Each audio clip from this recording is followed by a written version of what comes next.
एक आलीशान कमरे में 3 लड़की बिस्तर पर बैठी थी। तीनों ने राजस्थानी कपड़े पहने थे और तीनों बहुत ही खूबसूरत और प्यारी थी। तीनों लड़कियां 20 से 22 के बीच की थी।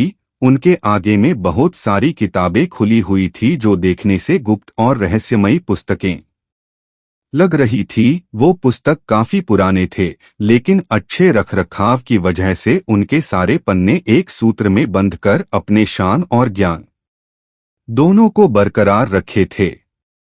उनमें से कुछ पुस्तक ग्रीक भाषा के थे, तो कुछ तिब्बती भाषा के और कुछ दुनिया के सबसे प्राचीन भाषा संस्कृत में लिखे हुए थे।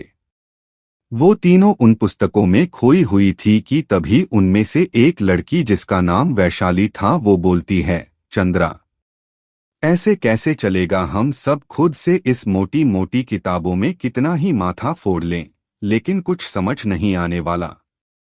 तारा बोली, हाँ, पहली बार ये मंदबुद्धि सही बोल रही है। हमें एक गुरु की आवश्यकता है, वरना इतना मेहनत करने पर भी कुछ हाथ नहीं आने वाला। चंद्रा बोली, मैं भी जानती हूँ, पर क्या करूँ? पूरे 7 साल बाद बॉम्बे से आए हैं हम सब, अब फिर कोई कहीं नहीं जाने देने वाला। तारा बोली, ये भी है, पर हमें आए 6 महीने से ज्यादा समय हो गया। अब बात करके देखते हैं, शायद आज्ञा मिल जाए। वैशाली बोली, हाँ, तारा सही कह रही है, तुम राजा सा से बात करके देखो पहले। चंद्रा बोली, ठीक है। तभी तारा वैशाली को कुछ इशारा करती है, जिसे वैशाली समझ नहीं पाती और अजीब अजीब मुंह बनाने लगती है। तब तारा एक लात खींचकर वैशाली के पीठ पर मारती है और फिर इशारा करती है। मार खाने के बाद वैशाली के दिमाग का घोड़ा दौड़ने लगता है और वो हाँ में अपना सर हिलाती है। वैशाली बोली, चंद्रा, हमने सुना है राजा सा तुम्हारा ब्याह करवाने वाले हैं, लड़के वाले से शायद बात भी हुई है। चंद्रा चीखते हुए बोली, क्या, कब, कहाँ, कैसे, किसके साथ? तारा कान बंद करते हुए बोली, पहले चिल्लाना बंद करो और शांत हो जा बहन, वरना अगर रानी सा आ गई न तो हम तीनों को धमाचौकड़ी करने के अपराध में घर से बाहर निकाल देंगी। पिछले सप्ताह जब राजा सा माधवगढ़ गए थे, तब वहीं के राजा जयमाल ठाकुर के इकलौते बेटे रुद्र ठाकुर से सुना है बड़ा वीर है। चंद्रा चिढ़ते हुए बोली, वीर है तो रहे, मैं अभी ब्याह नहीं करने वाली। वैशाली थोड़ा पास खिसकते हुए बोली, करना भी मत, वरना इतनी मेहनत पर पानी फिर जाएगा, सारी पढ़ाई चूल्हे में चली जाएगी। अरे कम से कम इतना तो पता चले कि वो मणि कैसी है जो राजा सा ने पुस्तकालय में छिपाई है, और पहरा भी इतना ज्यादा लगा रखा है। तारा बोली, हाँ, और उसके साथ वो किताब भी। उस किताब में पुरानी भाषाओं में कुछ जानकारी भी दी गई है। चंद्रा खोए हुए बोली, हम यही तो मुझे भी जानना है, और उस किताब में भी उस मणि के बारे में बताया गया है, और भी बहुत कुछ हो सकता है। फिर तीनों अतीत की गहराइयों में चले जाते हैं। सिंह भवन के पिछले हिस्से के तरफ भी एक दरवाजा खुलता है। पीछे की तरफ एक बहुत सुंदर सा बगीचा बना था। तीनों दोस्त वहां खेल रहे थे। तभी उनकी नजर देवराज सिंह पर जाती है, जो एक फकीर जैसे दिखने वाले व्यक्ति के साथ कुछ बात कर रहे थे।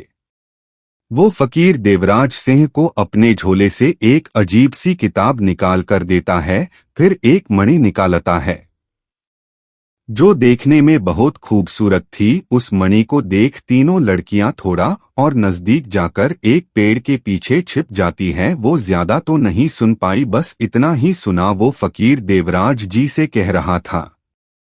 फकीर बोला, बेटा, इस मणि में बहुत शक्ति है, ये कुछ भी कर सकती है। अगर ये किसी बुरे व्यक्तित्व के हाथ लग गई तो अनर्थ हो जाएगा, और इस पुस्तक में इस मणि की शक्तियों को जागृत और नियंत्रित कैसे किया जाता है, इसके विषय में लिखा है।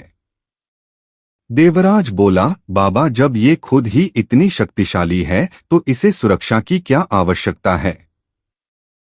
फकीर बोला, कोई यंत्र कितना भी शक्तिशाली क्यों न हो, जब तक जागृत न रहे वो किसी की सुरक्षा नहीं कर सकता। और ऐसे शक्तियों को हमेशा जागृत रखकर छोड़ने से प्रकृति को नुकसान पहुंच सकता है और तुम ही एकमात्र ऐसे हो जो इस वक्त इसकी रक्षा कर सकते हो। देवराज बोला, संतों की आज्ञा सिर माथे, आप आशीर्वाद दीजिए कि मैं इसकी रक्षा अपने प्राण दे भी कर पाऊं, लेकिन बाबा मुझे कब तक इसकी रक्षा करनी है? फकीर बोला, जब तक इसकी स्वामिनी आकर ये तुमसे ना मांगे। वो आएगी तो तुम्हें मेरे विषय में बताएगी, मेरा पूरा परिचय देगी जो बहुत कम लोगों को पता है, उसमें से एक तुम भी हो, उसे दे देना, समझे, ईश्वर कल्याण करे। ये कहकर फकीर वहां से चला जाता है और देवराज जी उस किताब और मणि को लेकर भीतर चले जाते हैं। तीनों लड़कियां भी उनके पीछे पीछे जाने लगती हैं। देवराज जी उस मणि और किताब को लेकर अपने पुस्तकालय में चले जाते हैं और दरवाजा बंद कर लेते हैं। तभी वो तीनों खिड़की से कूदकर अंदर आ जाती है। पुस्तकालय बहुत बड़ा और खूबसूरत था। वो देखती है कि देवराज जी एक तस्वीर को दीवार से हटाते हैं और पीछे एक छेद था, बस एक ईंटई इतना बड़ा। देवराज जी उसमें हाथ डालकर ताला खोलते हैं तो पूरी दीवार खुलकर दो भागों में बट जाती है। अब सामने कोई दीवार नहीं थी बल्कि एक बड़ा सा कमरा था। देवराज जी अंदर चले जाते हैं। तारा आंखें बड़ी किए हुए बोली, हे प्रभु, ये दीवार नहीं बल्कि एक कक्ष है। वैशाली उसका मुंह दबाते हुए बोली, चुप, अगर राजासा को पता चला कि हम तीनों यहाँ आए हैं, उनके पीछे तो बहुत मार पड़ेगी, चुप रह। चंद्रा बोली, चलो वहां से देखते हैं, पिताजी उस पत्थर को और उस अजीब सी किताब को कहाँ रखते हैं। फिर वो तीनों थोड़ा आगे जाकर देखती है तो देवराज जी उस किताब और मणि को एक बक्से में बंद कर देते हैं और पलटकर बाहर आने लगते हैं। देवराज जी को बाहर आता देख तीनों वही टेबल के नीचे छुप जाती है और देवराज जी बाहर चले जाते हैं। तब वो तीनों भी वापस खिड़की से बाहर आ जाते हैं। तीत के पन्नों से बाहर आकर वो तीनों एक दूसरे का मुंह ताक रही थी। उनके बीच सिर्फ खामोशी थी। इस खामोशी को तोड़ते हुए तारा कहती है, हो न हो, उस किताब में ही उस मणि का रहस्य है, पर ऐसा क्या है जो इतनी सुरक्षा दी जा रही है? उस बाबा की आधी बात ही सुनी हमने, कैसी मणि है, किसकी है, कुछ भी नहीं पता हमें।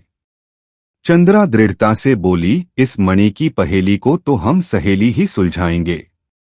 तीनों एक साथ अपना सर हाँ में हिलाती है और एक दूसरे के हाथ पर हाथ रखकर साथ होने का इशारा करती है। तारा बोली, हम करेंगे क्या? वैशाली आंखों में चमक लिए बोलती है, मेरे पास एक रास्ता है। क्या होगा इस कहानी में आगे? क्या रास्ता है वैशाली के पास?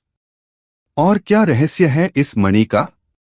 जानने के लिए बने रहे मोहिनी प्यास डायन की।